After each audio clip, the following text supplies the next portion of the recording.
Batman is often seen as the perfect symbol of justice, a man who turned tragedy into strength and became the protector of an entire city. Unlike other heroes, he has no superpowers, no divine abilities, and no alien strength, yet he stands alongside gods and legends. But when you look closely at his life, something feels different. His actions are not just driven by justice, but by something deeper and more intense. His entire existence revolves around one mission, one identity, and one unending war. This raises a powerful question that goes beyond heroism. Is Batman truly a hero who chose his path, or is he a man who is trapped by his own past and cannot escape it? To answer this, we need to look beyond the mask and understand the psychology behind the man who became Batman, the trauma that shaped his mind. The foundation of Batman's psychology begins with a single moment that changed Bruce Wayne forever: the murder of his parents. As a child, witnessing such a violent and helpless event created deep emotional scars that shaped his entire personality. This kind of trauma often leads to long-term psychological effects, including fear, anxiety, and a constant need to prevent similar events from happening again. Instead of processing or healing from this trauma, Bruce internalized it and allowed it to define his purpose. Every decision he makes as Batman is connected to that moment. He is not just fighting crime, he is trying to make sure that no one else experiences the same loss he did. However, the fact that he never moves on from this trauma shows that his actions are not just heroic, they are deeply rooted in unresolved pain. Bruce Wayne versus Batman, the real identity. One of the most interesting psychological aspects of Batman is the question of identity. Most people assume that Bruce Wayne is the real person and Batman is just a disguise, but in reality it is the opposite. Bruce Wayne is the mask that he uses to interact with society, while Batman is his true self. The billionaire persona is exaggerated, careless, and often shallow, which is very different from Batman's serious and disciplined nature. This shows that Bruce Wayne no longer sees himself as a normal person. He has fully accepted Batman as his primary identity. Psychologically, this kind of identity replacement indicates a deep level of commitment, but also a loss of self. He is no longer living as Bruce Wayne, he is living entirely as Batman, which strengthens the idea that his life is driven by obsession rather than balance. The obsession with control is one of the most important elements in Batman's psychology. As a child, Bruce experienced a situation where he had no control at all, which created a deep fear of helplessness. As an adult, he tries to eliminate that feeling by controlling every aspect of his environment. He plans every mission carefully, prepares for every possible outcome, and even creates backup plans for situations that may never happen. This need for control extends beyond his enemies to his allies as well. He studies them, analyzes their weaknesses, and prepares ways to stop them if necessary. This level of control is not just strategic, it is emotional. It is his way of making sure that he never feels powerless again. However, this constant need for control also shows that his actions are driven by fear, which is a key characteristic of obsession. The endless mission.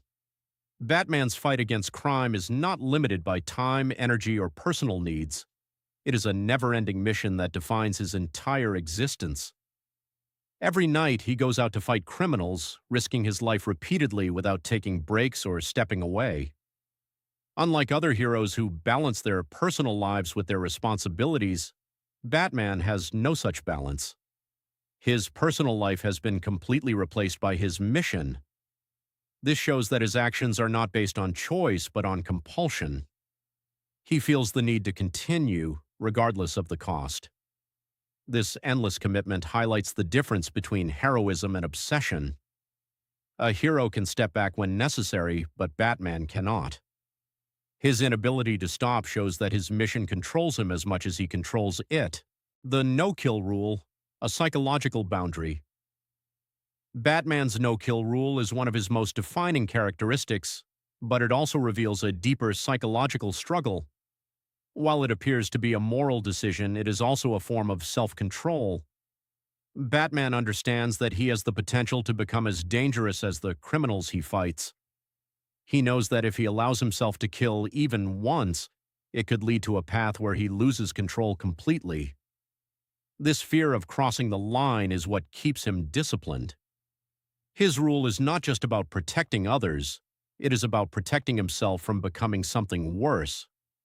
This constant internal conflict shows that Batman is not just battling crime externally, but also fighting a continuous battle within his own mind. Isolation and emotional detachment. Batman's lifestyle is defined by isolation. Despite having allies and a family, he keeps emotional distance from almost everyone.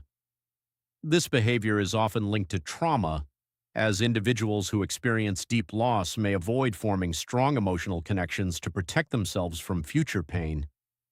However, in Batman's case, this isolation becomes a deliberate choice. He prioritizes his mission over relationships, pushing people away even when they try to support him. This shows that his dedication to being Batman comes at the cost of his emotional well-being. He sacrifices personal happiness for the sake of his mission, which reinforces the idea that his actions are driven by obsession rather than a balanced sense of heroism. Fear as identity and weapon. Fear plays a central role in Batman's psychology. As a child, fear was something that controlled him, especially during the traumatic loss of his parents. Instead of running away from that fear, Bruce chose to embrace it. He transformed himself into a symbol of fear, using it as a weapon against criminals. By doing this, he not only gains an advantage in combat, but also takes control of the emotion that once defined his weakness. However, this also shows that fear is deeply connected to his identity. He is not just using fear, he has become it. This transformation highlights the complexity of his character and shows how his past continues to influence his present actions, the thin line between hero and obsession. When all these psychological elements are combined, it becomes clear that Batman exists on the line between heroism and obsession. He saves lives, protects Gotham, and inspires hope, which makes him a hero. But the way he lives, the sacrifices he makes, and his inability to stop reveal a deeper truth. He is driven by something he cannot escape. His mission is not just a choice, it is a necessity created by his past. This is what makes Batman unique. He is not purely a hero and he is not purely obsessed. He is both at the same time, and that balance is what defines his character. Batman is more than just a hero in a costume. He is a psychological case study of how trauma, fear, and determination can shape a person's entire life. He turned his pain into purpose and his fear into strength, becoming a symbol that protects millions. But at the same time, he is a man who never truly healed, who continues to fight a battle that started in a single moment of loss. This duality is what makes Batman one of the most compelling characters ever created. He represents both the power of human will and the danger of unresolved obsession. In the end, the question is not whether Batman is a hero or an obsession. The truth is that he is both, and that is what makes him unforgettable. So now the real question is, if Bruce Wayne ever found peace, would Batman still exist, or would the legend finally come to an end? Let me know what you think, and this is Anime X Comic. I will see you in next video.